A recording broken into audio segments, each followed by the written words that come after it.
പ്രിയപ്പെട്ട സുഹൃത്തുക്കളെ, 18ാം ലോക്സഭയിലേക്ക് നടന്ന തെരഞ്ഞെടുപ്പിൽ CPM ഉണ്ടായിട്ടുള്ള അല്ലെങ്കിൽ ഇടതുപക്ഷ ജനാധിപത്യ മുന്നണിക്കുണ്ടായിട്ടുള്ള ദയനീയമായിട്ടുള്ള പരാജയവുമായി ബന്ധപ്പെട്ടുകൊണ്ടുള്ള ചർച്ചകൾ, അതിൻ്റെ കാരണങ്ങളെക്കുറിച്ചിട്ടുള്ള ചർച്ചകൾ, അതിനകത്ത് തിരുത്തൽ നടക്കുമോ ഇല്ലയോ എന്നുള്ള ചർച്ചകൾ, അതൊക്കെ ഇപ്പോഴും നടന്നുകൊണ്ടിരിക്കുകയാണല്ലോ. തെരഞ്ഞെടുപ്പ് കഴിഞ്ഞിട്ട് ഏതാണ്ട് ഒരു മാസം ആകുന്നു, എന്നാലും ആ ചർച്ചകൾ ഇങ്ങനെ നടന്നുകൊണ്ടിരിക്കുകയാണ്. അപ്പോൾ ആ തെരഞ്ഞെടുപ്പ് തോൽവിക്ക് കാരണക്കാരാര് എന്നുള്ളത് സംബന്ധിച്ച് ചർച്ചകൾക്ക് ഏതാണ്ട് വ്യക്തത ഇപ്പോൾ വന്നിട്ടുണ്ട്. അതിൽ പിണറായി വിജയൻ്റെ നേതൃത്വത്തിൽ എടുത്തിട്ടുള്ള തെറ്റായ നയങ്ങളാണ് ഈ തെരഞ്ഞെടുപ്പിൽ ഇടതുപക്ഷ ജനാധിപത്യ മുന്നണിക്ക് ഇത്രയും വലിയ പരാജയമുണ്ടാക്കിയത് എന്നുള്ളത് സംബന്ധിച്ചിട്ടുള്ള ചർച്ചകൾ ഇപ്പം നടന്നുകൊണ്ടിരിക്കുകയാണ്. അത് CPM-നകത്തും അത് സംബന്ധിച്ച് ഒരു സമവായം ഉരുത്തിരിഞ്ഞിട്ടുണ്ട്. CPM-ന് പുറത്ത് CPI-ക്കകത്തും ഒക്കെ തന്നെ ആ നിലയിലുള്ള ചർച്ചകളാണ് ഇപ്പം നടന്നുകൊണ്ടിരിക്കുന്നത്. സുഹൃത്തുക്കളെ, ഈ പശ്ചാത്തലത്തിൽ ഈ തെരഞ്ഞെടുപ്പിൽ ഇടതുപക്ഷ ജനാധിപത്യ മുന്നണിയിലെ CPM-ൻ്റെ ദയനീയ തോൽവിക്ക് ഉത്തരവാദി പിണറായി വിജയൻ മാത്രമല്ല എന്ന് പറയാൻ വേണ്ടിയിട്ടാണ് ഞാൻ ഈ വീഡിയോയിലൂടെ ശ്രമിക്കാം. പിണറായി വിജയൻ മാത്രമല്ല എന്ന് പറയുമ്പോൾ ഏതാണ്ട് 75-80% പിണറായി വിജയൻ തന്നെ. പക്ഷേ ഈ തെരഞ്ഞെടുപ്പിൽ CPM-ൻ്റെ ദയനീയ തോൽവിക്ക് ഒരു 10-20% കാരണക്കാരായിട്ടുള്ള ഏതാനും ചിലരെ എൻ്റെ പ്രേക്ഷകരുടെ മുമ്പിലൊന്ന് അവതരിപ്പിക്കാൻ വേണ്ടിയിട്ടാണ് ഞാൻ ഈ വീഡിയോയിലൂടെ ശ്രമിക്കാൻ പോകുന്നത്. സുഹൃത്തുക്കളെ, നമുക്കറിയാം കേരളത്തിൽ ഈ ദൃശ്യമാധ്യമങ്ങൾക്ക് വലിയ സ്വാധീനമാണുള്ളത്, പ്രത്യേകിച്ച് TV ചാനലുകൾ. TV ചാനലുകളുടെ സ്വാധീനം പ്രത്യേകിച്ച് തെരഞ്ഞെടുപ്പിൻ്റെ സമയത്തൊക്കെ വളരെ വലുതാണ് എന്നുള്ളത് നമുക്കറിയാമല്ലോ. കേരളത്തിൽ യഥാർത്ഥത്തിൽ എത്രയോ ദൃശ്യമാധ്യമങ്ങളുണ്ട്. ഇപ്പോൾ ഏഷ്യാനെറ്റുണ്ട്, മലയാള മനോരമയുണ്ട്, മീഡിയ 1 ഉണ്ട്, പല പല ചാനലുകളുണ്ട്. 24 ന്യൂസ് ചാനലുണ്ട്, റിപ്പോർട്ടർ ചാനലുണ്ട്. പിന്നെ ഈ പറഞ്ഞ പോലെ അവിടെ ഇവിടെയൊക്കെ കിടക്കുന്ന ഈ പറഞ്ഞ പോലെ കൈരളി പോലുള്ള ചില്ലറ ചാനലുകളൊക്കെ ഉണ്ട്. എന്തായാലും ദൃശ്യമാധ്യമങ്ങൾക്ക് വലിയ സ്വാധീനമാണ് കേരളത്തിൽ നിലനിൽക്കുന്നത്. ആ ദൃശ്യമാധ്യമങ്ങളുടെ സ്വാധീനം തെരഞ്ഞെടുപ്പിൻ്റെ സമയം വരുമ്പോൾ കൂടുതൽ വർദ്ധിക്കും എന്നുള്ളത് നമുക്കറിയാം. കാരണം ജനങ്ങളുടെ തീരുമാനത്തെ ദൃശ്യമാധ്യമങ്ങളിൽ കൂടെ നടക്കുന്ന ചർച്ചകളൊക്കെ കാര്യമായി സ്വാധീനിക്കുന്നുണ്ട് എന്നുള്ളത് ഒരു വസ്തുതയാണ്, നമുക്കറിയാമല്ലോ. ഞാനൊക്കെ തന്നെ ദൃശ്യമാധ്യമങ്ങളിലൊക്കെ ചർച്ചയിൽ പങ്കെടുത്തുകൊണ്ടിരുന്ന ആളാണ്. പക്ഷേ ഇപ്പോൾ എൻ്റെ സാന്നിധ്യം ആ മേഖലയിലെ കുറയാനുള്ള കാരണം എന്ന് പറഞ്ഞാൽ, ഞാൻ ചർച്ചയിലുണ്ടെങ്കിൽ പ്രധാനപ്പെട്ട രാഷ്ട്രീയ പാർട്ടിയായിട്ടുള്ള CPM ആ ചർച്ചയിൽ പങ്കെടുക്കില്ല എന്നുള്ളതുകൊണ്ട് മുഖ്യധാര ചാനലുകളൊന്നും എന്നെ അങ്ങനെ വിളിക്കാറില്ല. ഞാൻ എന്തായാലും ഇപ്പം സാമൂഹ്യ മാധ്യമത്തിലാണ് കൂടുതൽ കേന്ദ്രീകരിക്കുന്നത്. പക്ഷേ എന്നിരുന്നാലും ദൃശ്യമാധ്യമങ്ങളിൽ കൂടെ നടക്കുന്ന ചർച്ചകളുടെ സ്വാധീനം തെരഞ്ഞെടുപ്പ് കാലത്തൊക്കെ തന്നെ വളരെ വലുതാണ്. അപ്പോൾ എനിക്ക് എൻ്റെ പ്രേക്ഷകരോടൊന്ന് പറയാനുള്ള പ്രധാനപ്പെട്ട കാര്യം, ആ ദൃശ്യമാധ്യമങ്ങളിൽ പ്രത്യക്ഷപ്പെട്ടുകൊണ്ട് CPM-ൻ്റെ പ്രതിനിധികളെന്ന് അവകാശപ്പെട്ടുകൊണ്ട്, ഈ CPM-ൻ്റെ അനുവാദത്തോടുകൂടിയാണോ ഇല്ലാതെയാണോ എന്ന് എനിക്കറിയില്ല, CPM-ൻ്റെ പ്രതിനിധികൾ എന്ന് അവകാശപ്പെട്ടുകൊണ്ട് ആ ചർച്ചയിൽ നിരന്തരമായി പങ്കെടുത്തുകൊണ്ടിരുന്ന ചില വ്യക്തിത്വങ്ങളും ചില വ്യക്തികളും ഈ CPM-ൻ്റെ ദയനീയ പരാജയത്തിൽ വളരെ വലിയ പങ്ക് വഹിച്ചിട്ടുണ്ട് എന്ന് പറയാൻ വേണ്ടിയിട്ടാണ് ഞാൻ ഇന്ന് ഈ വീഡിയോയിലൂടെ ശ്രമിക്കാൻ പോകുന്നത്. സുഹൃത്തുക്കളെ, കഴിഞ്ഞ ഏതാണ്ട് ഒരു 1.5-2 വർഷങ്ങൾക്ക് മുമ്പ് വരെ CPM-ൽ നിന്ന് പ്രബലരായിട്ടുള്ള ആളുകളൊക്കെ ഒന്ന് ചർച്ചയിൽ പങ്കെടുക്കുമായിരുന്നു.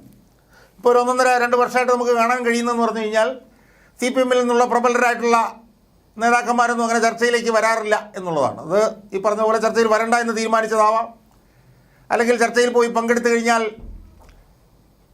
അത് ദോഷമാണ് എന്ന് ബോധ്യപ്പെട്ടുകൊണ്ട് മാറി നിന്നത് ആവാനും സാധ്യതയുണ്ട്. അപ്പോൾ ആ ഒരു വിടവ് നികത്തുന്നതിന് വേണ്ടി CPM-ൻ്റെ നയങ്ങളെ പിന്തുണയ്ക്കാനെന്ന് പറഞ്ഞുകൊണ്ട് ചാനലിൽ പോയി പങ്കെടുക്കുന്ന ചില ആളുകളും അവരുടെ പ്രതികരണങ്ങളും CPM-ൻ്റെ വലിയ തോതിലുള്ള പരാജയത്തിൽ ഒരു 10-20-25% പങ്കെങ്കിലും വഹിച്ചിട്ടുണ്ട് എന്ന് പറയാൻ വേണ്ടിയിട്ടാണ് ഞാൻ ഇന്ന് ഈ വീഡിയോയിലൂടെ ശ്രമിക്കാം. അതിൽ ചില ആളുകളുടെ പേരുകൾ ഞാൻ പറയാം. ഒന്ന്, CPM-ൽ നിന്ന് ഇപ്പോൾ ചാനലിൽ പോയി പങ്കെടുത്തുകൊണ്ടിരിക്കുന്ന ഏറ്റവും പ്രധാനപ്പെട്ട ഒരാളുടെ പേരാണ് അഡ്വക്കേറ്റ് അനിൽ കുമാർ. അയാൾ കോട്ടയംകാരനാണ്.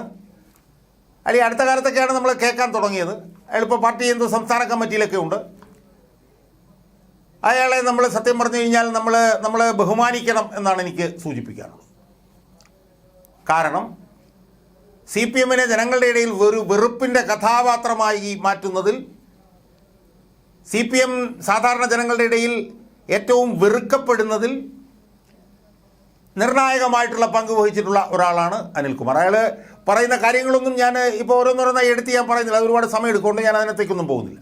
പക്ഷേ CPM വെറുക്കുന്ന, CPM നയങ്ങളെ വെറുക്കുന്ന ഒരു നിലയിലേക്ക് വോട്ടർമാരെ മാറ്റിയതിൽ ഒരുപക്ഷെ ഏറ്റവും പ്രധാനപ്പെട്ട പങ്ക് വഹിച്ചിട്ടുള്ള 3-4 TV ചർച്ചക്കാരിൽ ഒരാൾ ഈ അനിൽകുമാർ ആയിരിക്കും എന്നുള്ള കാര്യത്തിൽ യാതൊരു തർക്കവുമില്ല.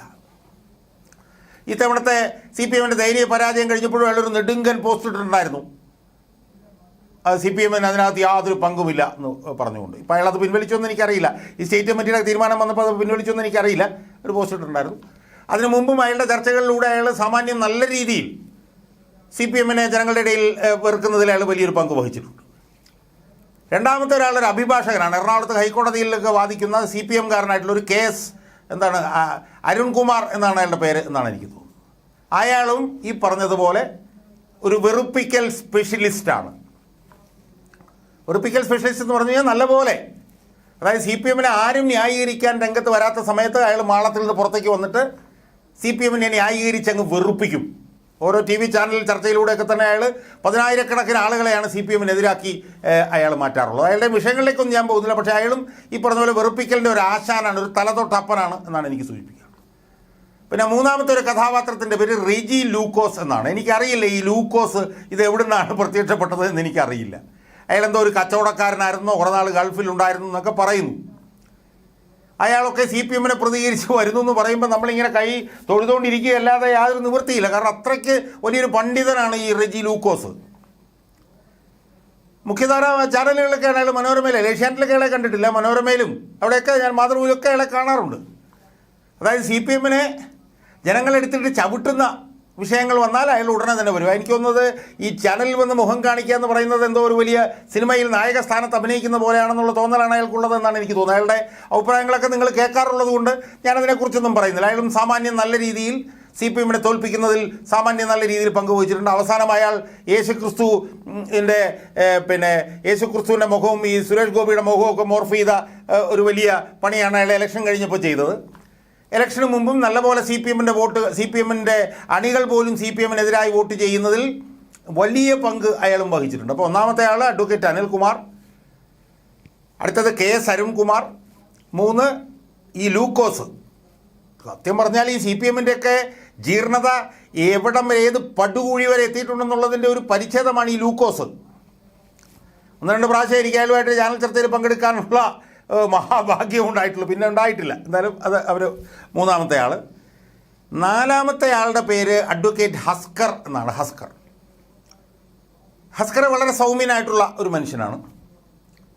ഈ പറഞ്ഞ പോലത്തെ ഈ അരുൺകുമാറിനെ പോലെയോ അല്ലെങ്കിൽ ഈ അനിൽകുമാറിനെ പോലെയോ അല്ലെങ്കിൽ ഈ ലൂക്കോസിനെ പോലെയോ എന്നുള്ള അഗ്രഷനൊന്നും ഇല്ലാത്ത ഒരു സൗമ്യ സ്വഭാവക്കാരനാണ്. പക്ഷേ അയാൾക്കും ഈ പറഞ്ഞ പോലെ ഉളുപ്പില്ല. അയാൾ എൻ്റെ ഒരു സുഹൃത്തും കൂടെയാണ്. പക്ഷേ ഉളുപ്പില്ല എന്ന് പറയാതിരിക്കാൻ നിവൃത്തിയില്ല. കാരണം CPM ഏറ്റവും കൂടുതൽ ഒറ്റപ്പെട്ട് നിൽക്കുന്ന സമയത്തും അയാൾ ചാനലിൽ പ്രത്യക്ഷപ്പെടും.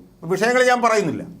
CPM എല്ലാവരും കൂടെ എടുത്തിട്ട് അടിക്കുന്ന സമയത്തും അയാൾ ചാനലിൽ പ്രത്യക്ഷപ്പെടും. ഹസ്കറുമായിട്ട് എനിക്ക് പലപ്പോഴും കോർക്കേണ്ടി വന്നിട്ടുണ്ട്. ഹസ്കറിനെ എനിക്ക് പലപ്പോഴും രൂക്ഷമായി വിമർശിക്കേണ്ടി വന്നിട്ടുണ്ട്. പക്ഷേ നിവൃത്തിയില്ലാത്ത ഇതുകൊണ്ടാണ്. അയാളും ഇതുപോലെ തന്നെ ഒരു വെറുപ്പിക്കൽ രാജാവാണ് അത് അയാൾ. പിന്നെ ഉള്ള ഒരാളുടെ പേര് ജയരാജ് എന്നാണ്. ജയരാജ് അയാളായിട്ട് 1-2 പ്രാവശ്യം എനിക്ക് വളരെ രൂക്ഷമായിട്ടുള്ള വാദപ്രതിവാദത്തിൽ ഏർപ്പെടേണ്ടി വന്നിട്ടുണ്ട്. അയാൾ തിരുവനന്തപുരത്ത് ഏതോ ഒരു കോളേജിൽ MG കോളേജിലോ മറ്റാണെന്ന് എനിക്കൊന്നത് ഒരു പ്രൊഫസറാണെന്നാണ് പറയുന്നത്. പ്രൊഫസർ ഏതോ ഒരു വിഷയത്തിൽ ഒരു വിഷയത്തിൽ പ്രൊഫസറാണ് അയാളെന്നാണ് കേൾക്കുന്നത്. സത്യം പറഞ്ഞു കഴിഞ്ഞാൽ ഇതുപോലൊരു വെറുപ്പിക്കൽ കഥാപാത്രത്തിന് എൻ്റെ ചാനൽ ചർച്ച ജീവിതത്തിൽ ഞാൻ ഇതുവരെ കണ്ടിട്ടില്ല. അത്രയ്ക്ക് വെറുപ്പിക്കുന്ന ഒരു മനുഷ്യനാണ് ഈ ജയരാജ്. കുറച്ച് പേരെങ്കിലും നിങ്ങൾ കണ്ടിട്ടുണ്ടാവും. പലപ്പോഴുമൊക്കെ തന്നെ എനിക്ക് വളരെ രൂക്ഷമായിട്ട് അയാളടുത്ത് പ്രതികരിക്കേണ്ടി വന്നിട്ടുണ്ട്. തലയ്ക്കകത്ത് ഒരാൾ താമസവും ഇല്ലാത്ത ഒരാളാണ് ജയരാജ്. ജയരാജ് യഥാർത്ഥത്തിൽ സി പി എമ്മിനെ ജനങ്ങൾ വെറുക്കുന്നതിൽ എനിക്ക് തോന്നുന്നു ഒരുപക്ഷെ ഏറ്റവും കൂടുതൽ പങ്ക് വഹിച്ചിട്ടുള്ള ഒരാൾ ജയരാജ് ആവാനുള്ള സാധ്യതയാണ് ഞാൻ കാണുന്നത്. കാരണം അയാളൊരു പ്രൊഫസറും കൂടിയാണ്. അയാൾ പഠിപ്പിക്കാനൊക്കെ പോകുന്ന അവസ്ഥ ഞാൻ ആലോചിച്ച് നോക്കണം. കാരണം അതുപോലത്തെ വെറുപ്പിക്കൽ അയാൾ അവസാനം സിദ്ധാർത്ഥൻ്റെ വിഷയത്തിലൊക്കെ തന്നെയാണ് സർക്കാരിനെ ന്യായീകരിക്കാൻ വന്നുള്ളൂ. നിങ്ങളൊന്ന് ആലോചിച്ച് നോക്ക്. അപ്പം അതുകൊണ്ട് ജയരാജും ഇതുപോലെ തന്നെ വെറുപ്പിക്കലിൻ്റെ ഒരു രാജാവാണ്. അതുപോലെ തന്നെ ഞാൻ പറഞ്ഞു യാതൊരു ഒരു വെളിവും തലയ്ക്ക് വെളിവും ചുക്കും ചുണ്ണാമ്പും ഇല്ലാത്ത വേറൊരുത്തനുണ്ട്. അയാളുടെ പേര് ആയൂർ ബിജു എന്നാണ്. എൻ്റെ അമ്മോ, സത്യം പറഞ്ഞാലുണ്ടല്ലോ എന്ത് പറയണം എന്നെനിക്കറിയില്ല. ആയൂർ ബിജു അയാൾക്കും ഈ പറഞ്ഞതുപോലെ ഒരു തലയ്ക്ക് വെളിവുമില്ല. CPM പേരിലാണ് അയാളും വരുന്നത്. പിന്നെ ഒരു H ഹഫീസോ എന്നൊക്കെ പറഞ്ഞിട്ട് ഒരു പ്രാന്തനൊരുത്തനുണ്ട്. അയാളുടെ കാര്യമൊന്നും ഞാൻ കൂടുതൽ പറയുന്നില്ല. അയാൾ TV ഫ്ലോറിലിട്ട് എതിരായിട്ട് വർത്തമാനം പറയാമെന്ന് ഒരുത്തൻ്റെ കരണക്കുറ്റിക്കിട്ട് അടി വെച്ച് കൊടുത്ത് ഞാൻ ചാനലിൽ കണ്ടിട്ടുണ്ട്. അപ്പോൾ ഇതുപോലത്തെ കുറേ കഥാപാത്രങ്ങളുണ്ട്. അനിൽകുമാർ, KS അരുൺകുമാർ, റെജി ലൂക്കോസ്, ഹസ്കർ, ഈ ജയരാജ്, അതുപോലെ തന്നെ ആയൂർ ബിജു, ഇതുപോലുള്ള കഥാപാത്രങ്ങളുണ്ട്. ഈ കഥാപാത്രങ്ങൾക്കും CPM തോറ്റതിൽ നിർണായകമായിട്ടുള്ള ഒരു പങ്കുണ്ട്. ഒരു 10-25% ഉണ്ട്. 75% പിണറായി വിജയന് തന്നെയാണ്. പക്ഷേ ഒരു 10-25% പങ്ക് ഇവർക്കുമുണ്ട്. അതുകൊണ്ട് ഇവരെ ഇനിയും തുടർന്നും CPM ഉപയോഗിച്ചുകൊണ്ടിരുന്നാൽ CPMന് അത്രയും പെട്ടെന്ന് തന്നെ അന്തരീക്ഷത്തിൽ വിലയം പ്രാപിക്കാം എന്ന് മാത്രമേ എനിക്ക് സൂചിപ്പിക്കാനുള്ളൂ. അതുകൊണ്ട് തോൽവിയുടെ മുഴുവൻ ഉത്തരവാദിത്വം പിണറായി വിജയൻ്റെ തലയിൽ കെട്ടിവെച്ച് കൊടുക്കാൻ ഞാൻ തയ്യാറില്ല. ഒരു 25% ഈ പറഞ്ഞ ചർച്ചാ അവതാരകർക്ക്, ഈ പറഞ്ഞ ചർച്ച CPMൻ്റെ പ്രതിനിധികളെന്ന് പറഞ്ഞു വന്നിരിക്കുന്ന ഇവർക്കൂടെ കൊടുക്കണം എന്നാണ് എനിക്ക് സൂചിപ്പിക്കാനുള്ളത്. ഇവരൊക്കെ CPMൻ്റെ പ്രതിനിധികളായി വരുന്ന നിലയിലേക്ക് CPM വളർന്നിരിക്കുന്നു എന്ന് മാത്രമേ നമുക്ക് ഈ അവസരത്തിൽ പറയാൻ പറ്റുള്ളൂ.